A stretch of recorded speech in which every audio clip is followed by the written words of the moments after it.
జయ శ్రీకృష్ణ.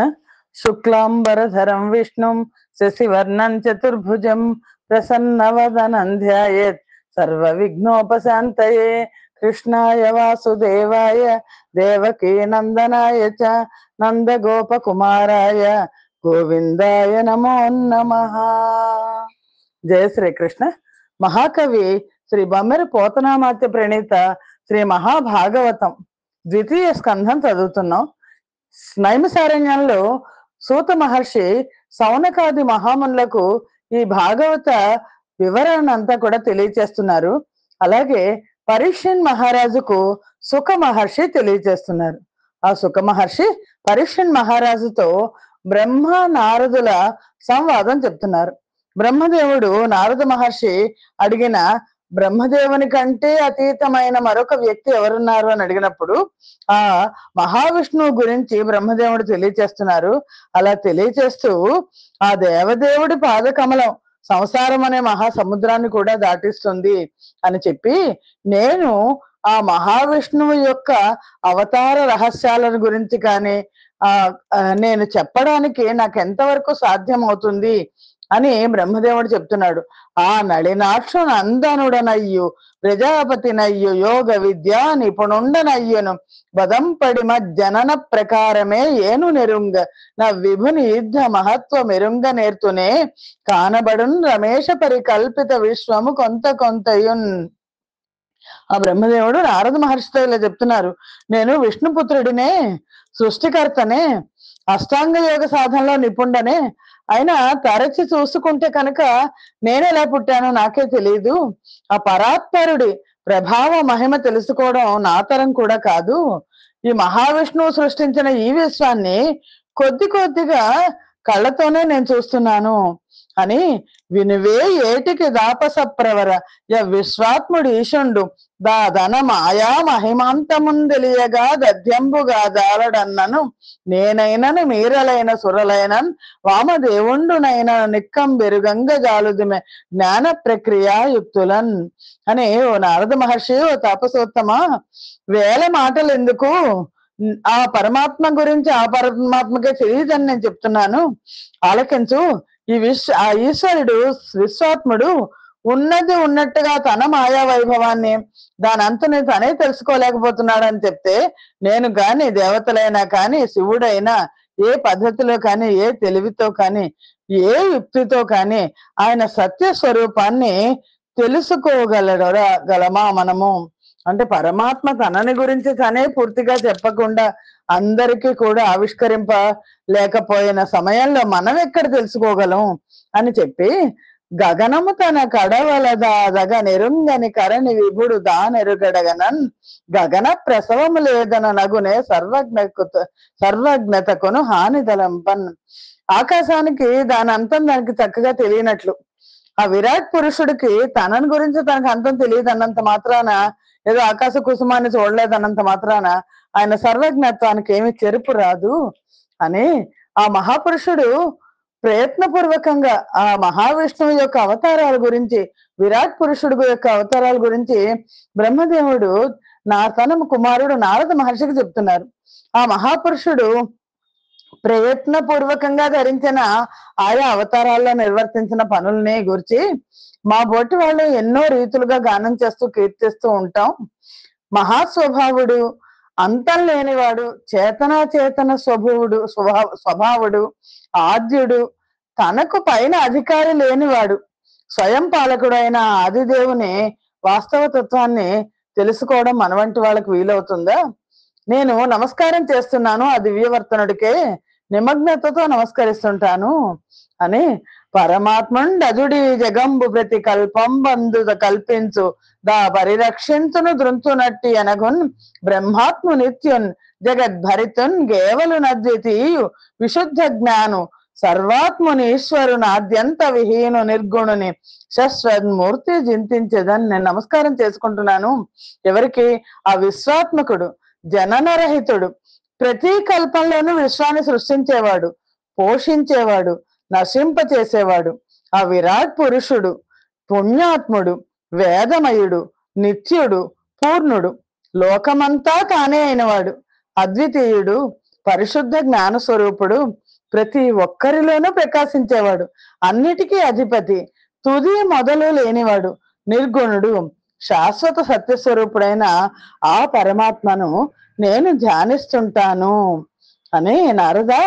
ఈ తాపసోత్తములందరూ కూడా ఆనందమైన అనుభూతి కలిగిన తాపసోత్తములు తమ శరీరాలు, ఇంద్రియాలు, మనస్సు ప్రశాంతంగా ఉంటేనే గొప్ప కళలతో విలసిల్లే ఆ పరమాత్మని పోలిన ఆ రూపాన్ని సాక్షాత్కరించుకోగలరు. చెడు వాదనలతో, అజ్ఞానంతో, తెలియనితనంతో మనస్సు ఆవర్తితమైనప్పుడు భగవానుని ఆకారాన్ని దర్శించుకోలేరు.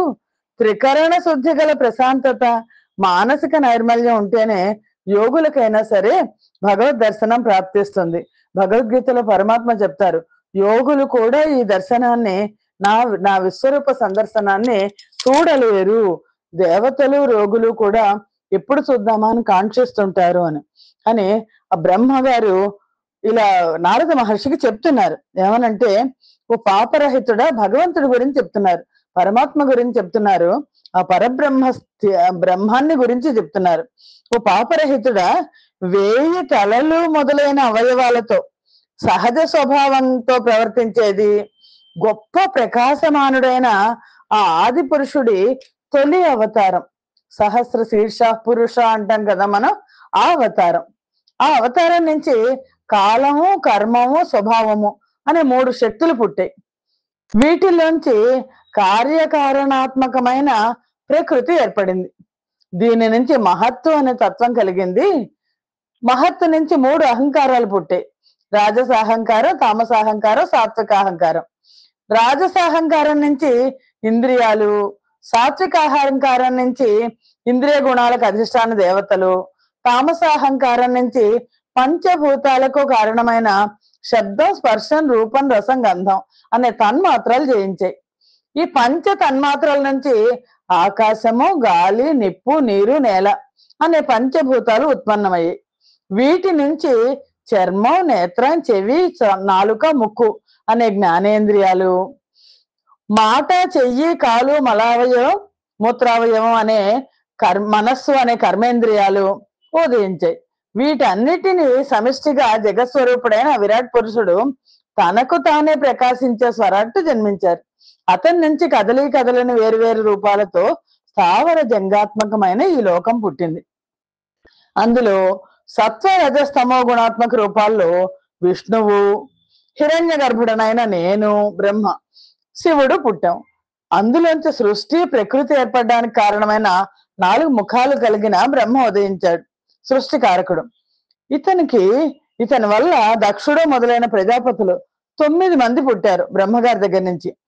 అందులోంచి నీలాంటి ప్రముఖులు నారద మహర్షి, సనక సనందులు మొదలైన యోగివర్యులు, పుణ్యలోకంలో నివసించే ఇంద్రాదులు, పక్షిలోకాన్ని పరిపాలించే గరుడు మొదలైన వాళ్ళు, మనుజలోకాన్ని ఏలే మనువు, మాంధాత మొదలైన వాళ్ళు, పాతాళ లోకాన్ని పాలించే అనంతుడు, వాసుకి మొదలైన వారు, ఇంకా గంధర్వులు, విద్యాధరులు, చారణులు, సాధ్యులు, రాక్షసులు, యక్షులు, ఉరగులు, నాగజాతుల ధర్మాలను పాటించే వాళ్ళు, ఇంకా ఋషులు, పితృదేవతలు, దైత్యులు, దానవులు, భూతాలు, ప్రేతాలు, పిశాచాలు, కూష్మాండులు, పశుమృగాదులు ఇవన్నీ కూడా ఆవిర్భవించాయి.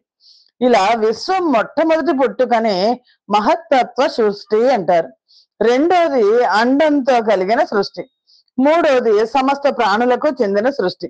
అందులో విభూతి, తేజస్సు, ఇంద్రియ బలం పుష్కలంగా గల పురుషుల్ని సర్వము తానే అయిన నారాయణ అంశ నుంచి పుట్టిన వాళ్ళుగా గ్రహించుకో అని ఆ నారాయణుడు పద్మాక్షుడి లీలావతారాలు అనేకం.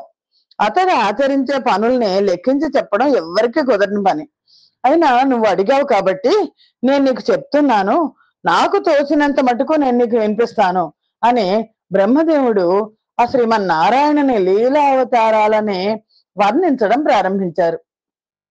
అన్య కథానులాపముల హర్నిశముల్ వినునట్టి సత్క్రియ శూన్యములైన కర్ణముల సూరి జనస్తుత సర్వలోక సమ్మాన్యములై తనర్చు హరి మంగళ దివ్య కథామృతంబు సౌజన్యత గ్రోలుమయ్య బుధ సత్తమా ఏ వివరించి చెప్పెదన్. ఓ నారద, పండితుల స్థుతికి పాత్రుడమైన ఓ నారద మహర్షి, ఇతరుల కథలను రాత్రింబవళ్ళు మాటిమాటికి చెవికెక్కించుకొని సత్కర్మలను వినిపించుకొని చెవులు పనికిరానివి అవుతాయి. ఓ పండితోత్తమ, ఆ విష్ణువు దివ్య కథలను సర్వులు ఆదరిస్తారు. అవి శుభ గుణాలని అందిస్తాయి, వినడానికి అమృతప్రాయంగా ఉంటాయి. ఆ కథలను మంచిగా ఆస్వాదించవయ్యా, నేను నీకు విశదపరిచి చెప్తాను అని బ్రహ్మదేవుడు నారద మహర్షికి నారాయణుని యొక్క దివ్య లీలలన్నీ కూడా చెప్పడం ప్రారంభించారు. కనకాక్షుండు భుజా విజృంభణమునన్ క్ష్మా చక్రముంజూప జుట్టిన మాట్కింగొనిపోవు యజ్ఞమయ ద్రశ్రీ స్వాకృతిం దాల్చి యద్ధనుజాధీశ్వరుడాకి ధనిజాధీశ్వరుడాకి యద్ధి నడుమన్ దస్రాహతింద్రుంప ధాత్రిన్ గూలెన్ గులిశాహతింబడు మహాద్రింబోలి యత్యుగ్రతన్. ఈ పద్యం కొద్దిగా కష్టంగా ఉంది. హిరణ్యాక్షుడికి సంబంధించిన పద్యం ఇది. మొట్టమొదట బ్రహ్మగారు చెప్తున్నారు, హిరణ్యాక్షుడు అనే దానవుడు తన బాహుబలాతిశయంతో చాప చుట్టిన విధంగా భూమిని అంతా చుట్టి తీసుకుపోయాడు. విష్ణువు తన ఆకృతి నుంచి యజ్ఞ వారాహిగా యజ్ఞ శరీరంతో కోరలు గల పందిగా రూపాంతరం కలిగించుకున్నాడు. సముద్రం నడుమ దాగి ఉన్న రాక్షసుని ఎదుర్కొన్నాడు. తన దంతాలతో పట్టి చంపాడు. వజ్రాయుధం దెబ్బకు కూలిపడిన పెద్ద పర్వతంలా ఒక్క పెట్టున ఆ హిరణ్యాక్షసుడు అనే రాక్షసుడు భయంకరంగా కూలిపోయాడు అని ఈ సుయజ్ఞావతారం సంగతి వినిపిస్తాను విని అని బ్రహ్మదేవుడు ఇలా చెప్తున్నారు. స్వయంభవ మనువు కూతురు ఆకూతికి రుచి ప్రజాపతికి పుట్టినవాడు సుయజ్ఞుడు. స్వయంభవ మనువు కూతురు ఆకూతి, రుచి ప్రజాపతికి పుట్టినవాడు సుయజ్ఞుడు. ఇతడు దక్షిణ అనే కాంత వల్ల సుయములు అనే దేవతలకు చాలా మందికి జన్మనిచ్చాడు. ఆ సుయజ్ఞుడు ఇంద్రుడు అనే పేర వెలసి విష్ణువు వలనే కష్టాలన్నింటి నుంచి ప్రపంచాన్ని గట్టెక్కించాడు. ఇలాంటి ఇతడి మంచి నడవడికను గమనించిన ఇతడి తాత మనువు తల్లికి తండ్రి అతన్ని పరమ పుణ్యమూర్తి అయిన శ్రీహరి అని పిలిచాడు.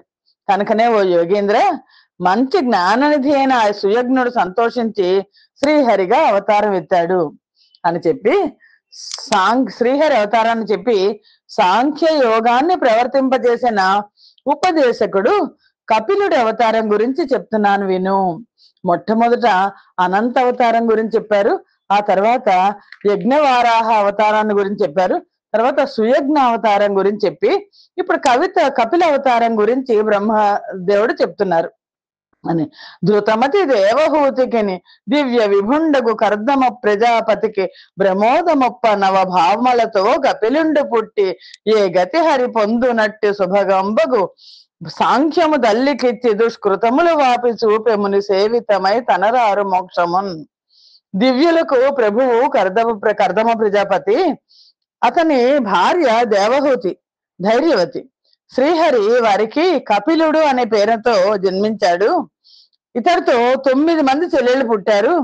కపిలుడు యోగ సిద్ధుడై ఆ తల్లి తండ్రిని ఇద్దరిని కూడా సంతోష పెట్టాడు. నారాయణతో యోగాన్ని కలిగించడానికి అనువైంది సాంఖ్య విధానం. కపిలుడు సాంఖ్య యోగాన్ని తల్లికి బోధించాడు. ఆమె చెడు కర్మలను తొడిపేశాడు. ఆమెకు మునులు ఉపాసించే ముక్తి మార్గాన్ని దర్శింపజేశాడు అని. ఆ తరువాతి అవతారం దత్తాత్రేయుని అవతారం. ఈ దత్తాత్రేయ అవతారం గురించి వివరిస్తాను, ఆలకించు అని.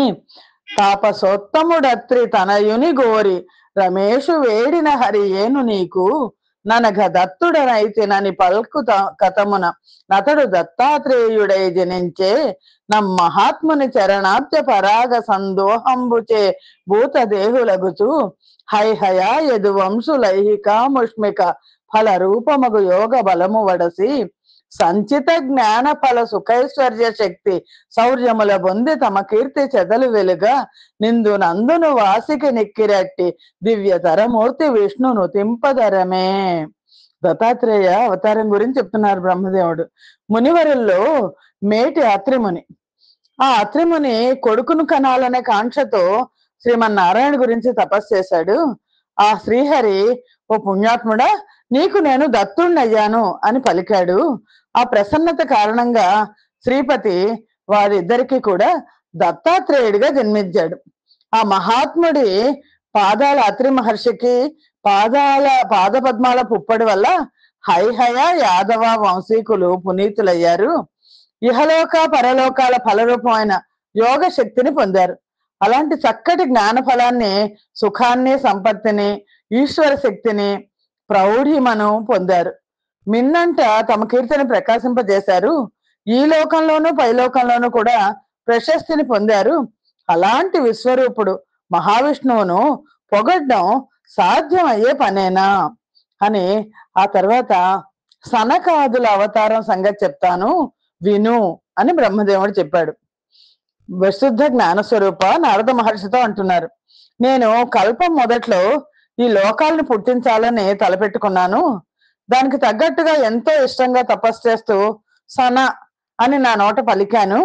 ఆ ఒక్క కారణంగా సన అనే పేర్లు గల సనకుడు, సనందుడు, సనత్ కుమారుడు, సనత్ సుజాతుడు అని 4 కొడుకులు పుట్టారు. వాళ్ళు నా మానస పుత్రులుగా భూప్రపంచంలో చాలా పొగడబడ్డారు అని మునుపటి కల్పాంతంలో అంతరించిపోయిన భగవతత్వానికి వాళ్ళు ప్రాణం పోశారు. ఈ ప్రపంచం అంతటిని సాంప్రదాయక పద్ధతిని కలుగజేశారు.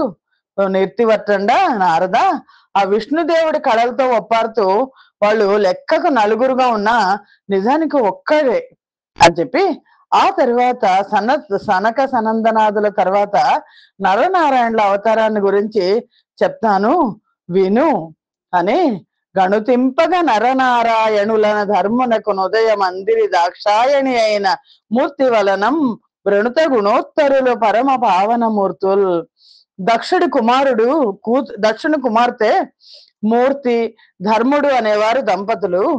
వారికి నరుడు, నారాయణుడు అని 2 మగ పిల్లలు ఎంచి చూపించగలవారు పుట్టారు.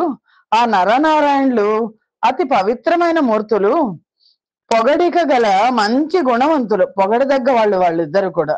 అనగులు బదరీవనమున వినుత తపోవృత్తి నుండ విబుధాదిపుడున్ మనమున నిజ పదహానికి ఘనముగా జింతించి దివిజ కాంతామణులన్. ఆ పవిత్రులు ఇద్దరు కూడా బదరికా వనానికి వెళ్ళిపోయారు. నరుడు, నారాయణుడు వెళ్ళి చాలా అందరూ కూడా ఆశ్చర్యపోయేంత తపస్సులో మునిగిపోయారు.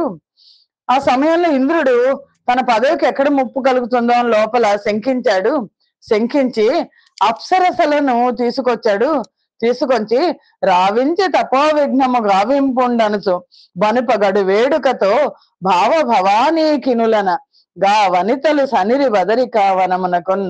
ఇంద్రుడు నరనారాయణులు తపస్సు చేసుకుంటుంటే అప్సరసలను తీసుకొచ్చి వాళ్ళని ఇదిగో వీళ్ళ తపస్సును భంగం చేయండి అని పంపించాడు. ఆ వనానికి పంపించారు. మన్మథుడి సేనల ఆ అప్సరసలు ఎంతో ఉత్సాహపడుతూ బదరికా వనం వైపుకు వెళ్ళారు. అప్పుడు అక్కడ బదరికా వనంలో నరనారాయణులున్న చోటికి మరున్నారి సమూహంబు భాస్వర లీలంజని రూప విభ్రమ కళా చాతుర్యమే పారగా బరిహాసోక్తుల నాటపాటల జరింపంజూచి నిశ్చింతతన్ భరత ధ్యాన తపః ప్రభావ నిరతిం పాటించి నిష్కాములై.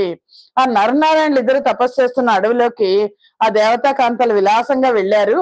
తమ అందాన్ని, విలాసాన్ని, లలిత కళా విన్యాసాలను ప్రకటిస్తూ చిరునవ్వులు చెందించుకుంటూ పలుకులతో, ఆటపాటలతో క్రీడించారు. అక్కడ ఆ విలాస ప్రదర్శనలను నరనారాయణులు చూసిన వారిలో ఏమాత్రం చలనం కలగలేదు, కామం కూడా కలగలేదు. అంతకు మించిన ధ్యానంతో నిరంతరం తమ తపస్సుని కొనసాగించారు. కోపం తమ తపస్సులకు భంగం అవుతుంది అని నరనారాయణులు భావించారు. వారు పరమ ప్రజ్ఞావంతంగా, సాత్వికంగా ఒకంత కూడా అప్సర కాంతల మీద కోపాన్ని తెచ్చుకోలేదు. నారాయణుడప్పుడు తన యూరువు వెసజీర నందు నుదయించెంబెంపారంగ నూర్వశీ ముఖ నారీ జన కోటి దివిజ నారుల మెచ్చన్. ఆ సమయంలో నారాయణుడు తన తోడను చర్రని చీల్చాడు. అందులోంచి ఊర్వశి మొదలైన స్త్రీలు కొంతమంది పుట్టారు. తమను మించిన అందంతో పుట్టిన వీళ్ళని చూసి అప్సర కాంతలందరూ కూడా మెచ్చుకున్నారట. ఊరులందు జనించిన కారణమున నూర్వశి అన ఘనత నెక్కెన్ వారల రూప విలాస విహారములకు నోడిరంత నమరి జనముల్. ఈ నారాయణ్ణి పొడలోంచి పుట్టినందువల్ల ఆమె ఊర్వశి అయింది అనే పేరు పొందింది. ఆమెతో పాటు పుట్టిన కాంతల సౌందర్యాన్ని, విలాసాలను, విహారాలను చూసి ఆ దేవలోకం నుంచి వచ్చిన అప్సర కాంతలందరూ కూడా కొంచెం సిగ్గుపడ్డారు, వెనక్కి తగ్గారు. తగ్గి ఆ నరనారాయణులు ఎలాంటి వాళ్ళు తెలుసా? మనస్సులో భావించినంత మాత్రాన సృష్టి స్థితి సంహారాలు చేయగల శక్తిమంతులు. చేసిన మేలు మరిచేవాడికి చేసే ఉపకారంలో ఆ మహాత్ముల తపస్సును భంగం చేయడానికి వచ్చిన అప్సరసల హావభావ విలాసాలన్నీ కూడా ఏ ఫలము లేనివయ్యాయి. వాళ్ళంతా సిగ్గుతో ముడుచుకుని పోయారు. ఊర్వశిని తమ నాయికగా స్వీకరించారు. వాళ్ళంతా వచ్చిన త్రోవనే మళ్ళీ వెళ్ళిపోయారు. అన్ని అందాలకు ఆనందాలకు ఆత్మే మూలం. అలాంటి ఆత్మతత్వజ్ఞులకు లోకంలో ఉన్న అందాల మీద దృష్టి ఉండదు అని మహాశివుడు కాముని దహించ క్రోధ మహామహిమను రుద్రుండట్టి ఎతి కోపము నా ధీమంతులు గెలిచిరనినం గామము గెలుచుటకు చెప్పగా నేమిటికిన్. మహాశివుడు శృతి మించిన కోపంతో మన్మధుడిని బుగ్గిపాలు చేశాడు. కానీ అంతటి కోపాధిక్యాన్ని ఈ నరనారాయణులు ఇద్దరు కూడా జయించారు. అంటే కామాన్ని జయించడం గురించి ఇంకా వేరే చెప్పుకోవాలా? అలాంటి నరనారాయణుల అవతారం లోకాలన్నిటికీ పవిత్రం చేసేదైంది. ఇంకా మరొక అవతారం నేను చెప్తున్నాను విను. అది ధ్రువ అవతారం. ధ్రువ అవతారం గురించి చెప్తాను. అదొక కథ. మానిత చరితుడు తానపాదుండను భూవరణ్యునకు సత్పుత్రుడనగా నుదయించి మహిమ వెంపొంది బాల్యంబున జనకుని ఇక్కడ నుండి సవతి తల్లి తను నాడు వాక్యాస్త్ర తతిగుంది మహిత తపంబు గావించి కాయంబుతోడ జనమింట ధ్రువపద స్థాయి అయ్యట మీద నర్ధి వర్తించు భృగ్వాది మునులు చతురగతి గ్రింద వర్తించు సప్త ఋషులు వెంపు దీపింపదన్నును తింపుచుండ ధ్రువుండు నా నొప్పి విష్ణు తుల్యుడగుచు నున్న పుణ్యాత్ముడు ఇప్పుడు నున్నవాడు. ఇప్పుడు కూడా ఉన్నాడు ధ్రువుడు. ఆ ధ్రువుడు గురించి నేను చెప్తాను విను. ఉత్తానపాదుడు అనే రాజు సాటి రాజులందరిలో కూడా చాలా మేటైన వాడు, చాలా ఆదరణీయమైన నడవడి కలవాడు. ఇతని కొడుకు ధ్రువుడు చాలా మంచివాడు. తన గొప్పతనంతో వృద్ధిలోకి వచ్చినవాడు. పసితనంలో తండ్రి దగ్గర ఉంటే సవత్ తల్లి మాట్లాడిన మాటలు బాణాల్లాగా ఆ పరంపరకు కుంగిపోయాడు. కుంగిపోయి పెద్ద తపస్సు చేశాడు. సశరీరుడిగా శరీరంతో ఆకాశంలో స్థిరమైన పదవిని పొందాడు. ఆ చోటికి పైన ఉన్న భృగువు మొదలైన యోగులు, దిగువన ఉన్న సప్తర్షులు అతడి తపస్సును కుతూహలంగా, చాతుర్యంగా, అతిశయంగా స్తుతిస్తుంటారు. ధ్రువుడిగా ఒప్పుతూ విష్ణువుతో సరిసాటిగా నేటికి ధ్రువతారగా వెలుగుతున్న పుణ్యాత్ముడతను అని. నీకు ఇంకొక అవతారం చెప్తాను విను. అది పృథుని అవతారం. ఆ పృథుని అవతారం గురించి విను అని. వేణుడు విప్ర భాషణ పవిప్రహర ప్రహరచ్యుత భాగ్య పౌరుషుండై నిరయంబునంబడిన నాత్మత అనుభవుడై పృథుండు నా భూని జనించి తజ్జనకు బున్నర కంబును బాపి మేదినింధేనువు చేసి వస్తు వితతింబితికెన్ హరి సత్కళాంశుడై. ఇంకొక అవతారం గురించి చెప్తున్నాను నేను. వేణుడు అనే రాజు ఉన్నాడు. ఆ వేణుడు అనే రాజు బ్రాహ్మణులు శపించారు. బ్రాహ్మణుల శాపవాక్కులనే వజ్రాయుధం తాకిడికి గురై తట్టుకోలేకపోయాడు. సర్వ సంపదలను, పురుషాహంకారాన్ని దూరం చేసుకున్నాడు. నరకలోకానికి చేరుకున్నాడు. వేణుడి కొడుకు పృథుడు, ఇతడు భగవంతుడి అంశతో పుట్టినవాడు. తన తండ్రిని పున్నామ నరకం నుంచి కాపాడినవాడు. భూమిని గోవుగా చేసి అన్ని ఔషధులను కూడా పిండినవాడు పృథుడు అని. పృథుడు కూడా ఆ విష్ణు అంశతో పుట్టిన అవతారం అని చెప్పి బ్రహ్మ నారదుడితో నీకు ఇప్పుడు వృషభావతారం గురించి చెప్తాను విను అంటున్నాడు. ఆగ్నేయుధ్రుడు అనే వానికి నాభి అనే కుమారుడు కలిగాడు. అతని సతి సుదేవి. ఈమె మారు పేరు మేరుదేవి. ఈమె కడుపున శ్రీ మహావిష్ణువు వృషభుడు అనే పేరుతో అవతరించాడు. వృషభుడు జడుడుగా ఉన్నాడు ముందర, కానీ యోగ సిద్ధి పొందాడు. ప్రశాంతమైన ఇంద్రియాలతో నిత్య సమాధి స్థితుడయ్యాడు. ఇది పరమహంసలు చేరుకోదగిన పదం అంటూ మహామునుల ప్రశంసలు కూడా అందుకున్నాడు అని వృషభావతారం చెప్పి బ్రహ్మదేవుడు నారద మహర్షితో ఇంకా హయగ్రీవ అవతారం గురించి నీకు చెప్తాను ఆలకించు అని అంటున్నారు. ఓ పుణ్యచరిత్రుడా నారద విను. నేను చేసిన యాగం నుంచి విష్ణువు హయముఖుడుగా ఉద్భవించాడు గుర్రముఖంతో. ఆయన చెప్పుకోదగ్గ పసిమి ఛాయగల రూపం గలవాడు, వేదమూర్తి, సర్వుల్లో ఉండే ఆత్మస్వరూపుడు, సాటిలేని యుగ పురుషుడు, సమస్తాన్ని పావనం చేయగలవాడు. ఈ హయగ్రీవుడి ముక్కు పుట్టాల ఊపిర్ల నుంచి వేదాలు పుట్టాయి. హయగ్రీవుడు మరొక అవతారం అని, మరొక అవతారం నీకు చెప్తున్నాను, మత్స్య అవతారం. ఈ మత్స్యావతారం గురించి విను. విశిష్టుడైన వైవస్వత మనువుకి యుగం చివరన జరగబోయే వినాశం కళ్ళకు కట్టింది. ఆ యుగాంతంలో సమస్త ప్రపంచము నీళ్లతో నిండిపోయింది. అప్పుడు దేవదేవుడు విచిత్రంగా చేప రూపంలో అవతరించాడు. సమస్త భూమిని, ప్రాణికోటిని ఆదుకున్నాడు. ఏక సముద్రంలో ఉన్న నీళ్లలో నుంచి నా నోట జారిన వేద మార్గాలన్నీ చిక్కుపడకుండా విడివిడి శాఖలుగా ఏర్పాటు చేశాడు. దేవతల కోరిక మేరకు సంతోషంగా వాటిని నాకు తిరిగి అందించాడు. ఒక పెద్ద నావ మీదకు మనువుని ఎక్కించి ఆ జల ప్రళయంలో ఆ నావ మునిగిపోకుండా చూశాడు. విచారించి చూస్తే ఇలా రెప్పపాటు లేకుండా సమస్తాన్ని రక్షించిన ఆ మత్స్యావతార మూర్తిని పొగడ్డం సాధ్యం అవుతుందా అని. ఇంకొక అవతారం నేను నీకు చెప్తాను విను. అది కూర్మ అవతారం.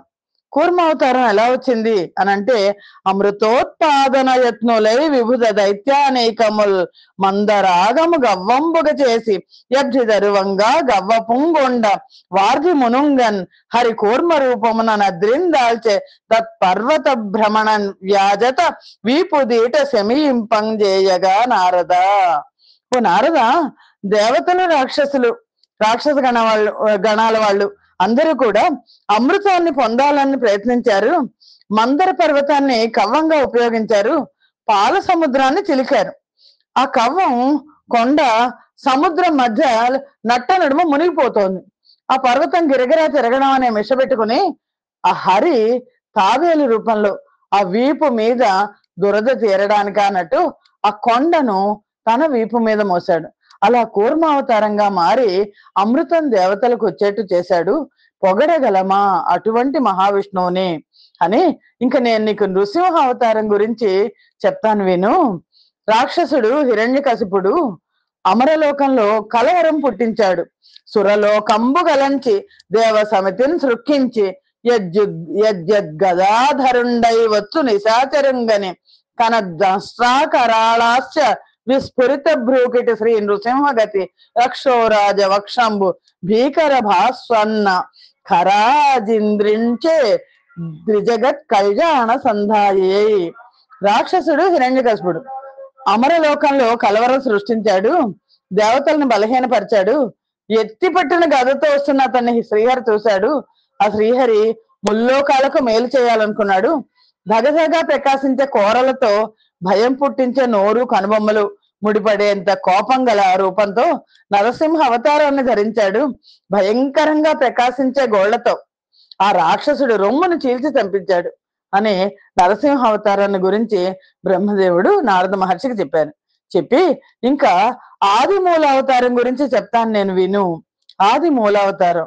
ఓ తపస్వి, కరినాథుండు జలగ్రహ గ్రహణ దుఃఖాక్రాంతుడై 1000 వత్సరముల్ గుయ్యిడుచుండ వేల్పులకు విశ్వవ్యాప్తి లేకుంటన్ హరినీవే శరణంబునా కనిన కుయ్యాలించి వేవేగ వాశ్చరముంద్రుంచి కరీంద్రుగాచ మహితోత్సాహంబునం తాపస. ఆది మూలావతారాన్ని నేను చెప్తున్నాను విను. ఓ తపస్వి, గజేంద్రుడు మొసలికి చిక్కి చాలా బాధపడ్డాడు. 1000 ఏళ్ల పాటు దేవతలకు మొరబెట్టుకున్నాడు. దేవతలు సర్వాంతర్యామిత్వం లేనివాడు కాబట్టి గజేంద్రుడిని కాపాడలేకపోయారు. ఆఖరికి హరి నీవే నాకు రక్షణ అని శరణు ఆలకించాడు హరి. ఆ మొర వినపడగానే ఎక్కడ లేని ఉత్సాహంతో అప్పటికప్పుడే ఆ జల జంతువును నరికేసి ఆ గజేంద్రుణ్ణి కాపాడాడు అని బ్రహ్మగారు ఇప్పుడు వామన అవతారం గురించి చెప్తున్నారు. వామన అవతారం గురించి చెప్తాను విను. యజ్ఞేశ్వరుండగు హరి విష్ణుడు అదితి సంతానంబునకు నెల్ల తమ్ముడయ్యు వెంపారు గుణముల బెద్దయ్య వామన మూర్తితో బలి చక్రవర్తి చేరి తద్భూమి మూడు పాదమ్ములనడిగి పదత్రయంబునను జగత్రయంబు వంచించి కొనియను వాసవునకు రాజ్యం అందింపనీశ్వరుండయ్యి మురిగి యర్ధి రూపంబు గైకొని ఎడుగవలసే ధార్మికుల సొమ్ము వినయోచితమున గాని వెడగుతనమున నూరక విగ్రహించి చలనమందింపరాదు నిశ్చయము పుత్ర. నీకు వామన అవతారం గురించి చెప్తున్నాను విను. యజ్ఞ పురుషుడైన అదితి బిడ్డల్లో తన ఆఖరి వాడయ్యాడు. గుణాల్లో అందరికంటే ముందర వాడయ్యాడు ఆ మహావిష్ణువు. ఆ విష్ణువు వామన ఆకారంలో బలి చక్రవర్తి దగ్గరికి వెళ్ళాడు. 3 అడుగుల నేల కావాలన్నాడు. ఆ 3 అడుగుల మిషతో మోసగించి ముల్లోకాలను ఆక్రమించుకున్నాడు. ఇంద్రుడికి రాజ్యాన్ని తిరిగి అప్పగించాడు. యాచక రూపంలో కన్నుగప్పి అర్థించాల్సి వచ్చింది. కుమార, ధర్మనిష్ఠుల సొమ్మును వినయంగా ఉచితానుచాలు తెలిసి మరీ అర్థించాలి. తెలివి మాలిన తలంతో లేనిపోనివి ఆశించి పొందకూడదు అని బలి చక్రవర్తి ఆ బ్రహ్మచారి పాదాలు కడిగి పావనమైన జలాల్ని పవిత్రంగా భావించి తల మీద చల్లుకున్నాడు. తనతో పాటు స్వర్గ, మర్త్య, పాతాళ లోకాలు 3టిని ఆ మహావిష్ణువుకు సమర్పించుకున్నాడు. దానవ స్వభావం చేత స్వర్గ లోకాధిపత్యం చేజారిపోతున్నా ఆ బలి ఏమాత్రం తొణకలేదు. శుక్రాచార్యుడు పలుకులు విని వెనక్కి తగ్గనూ లేదు. లోకాలన్నిట బలి తన కీర్తిని స్థిరపరుచుకున్నాడు అని. నారద, ఇంకా విను, ఎన్ని అవతారాలు ఉన్నాయో. ఆ పరమాత్మ హంస అవతారము ధరించాడు. అతిశయమైన ఈ భక్తి సాధనకు సంతుష్టి పొందాడు. నీలో ఆత్మతత్వాన్ని ఉత్తేజింపచేసే భాగవత పురాణాన్ని నీకు బోధించాడు. ఆ తర్వాత మనువుగా ఎదురులేని తన తేజము ప్రభావము గల చక్రాయుధాన్ని చేతబూనాడు. దుష్టులైన రాజులందరినీ దండించాడు. శిష్టుల్ని కాపాడాడు. తన కీర్తి చంద్రికలను సత్యలోకంలోకి ప్రసరింపజేశాడు. ఆ తర్వాత హరి ధన్వంతరిగా అవతరించాడు. తన పేరు తలుచుకుంటే చాలు ప్రజలకు సమస్త రోగాలు తగ్గించే ఆయుర్వేద విద్యను కల్పించాడు అని. ఇప్పుడు నేను పరశురామ అవతారం గురించి చెప్తాను విను అని బ్రహ్మగారు నారద మహర్షికి ఆ నారాయణుడి యొక్క విభిన్న లీలలను, విభిన్న అవతారాలను చెప్పడం కొనసాగిస్తున్నారు. స్వస్తి ప్రజాభ్య పరిపాలయంతాం న్యాయేన మార్గేణ మహిమహేషాః గోబ్రాహ్మణేభ్య శుభమస్తు నిత్యం. లోకా సమస్తా సుఖినో భవంతు. సర్వం శ్రీకృష్ణార్పణమస్తు. యదక్షర పదభ్రష్టం మాత్రహీనం తు యద్భవేత్ తత్సర్వం క్షమ్యతాం దేవ నారాయణ నమోస్తుతే. జయ శ్రీకృష్ణ.